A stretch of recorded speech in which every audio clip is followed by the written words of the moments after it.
മാതാപിതാക്കളെ മാപ്പ് ഇനി അങ്ങോട്ട് തന്നിട്ട കൂത്ത് മുന്നം മറന്നൊരു പോക്ക് ഗുണപാഠങ്ങളോ മതിയാക്ക് ഇത് എൻ പാത എന്നധികാരം വഴി തെറ്റാനും ഉണ്ടവകാശം സുഖ സന്തോഷമാണ് പ്രധാനം ഇനി മറ്റേതുമില്ല വിചാരം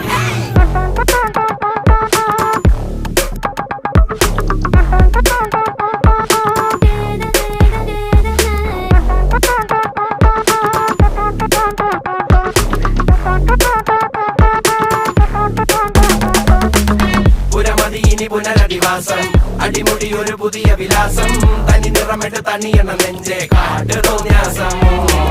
കിതക്കിതക്കണ പെടക്കണ ശ്വാസം ചെവികളിൽ ഇനി അരുതുപദേശം തനി നിറമിട്ട് തണിയണ നെഞ്ചെ കാട്ടു തോന്യാസം ചട്ടപ്പാച്ചിലാണടി പതറുകയില്ല നേടി സ്വാതന്ത്ര്യം മുഖ്യൻ താഴെ വന്നൊരു ചെറുപൊടി മീശയിൽ ആത്മവിശ്വാസം കാണും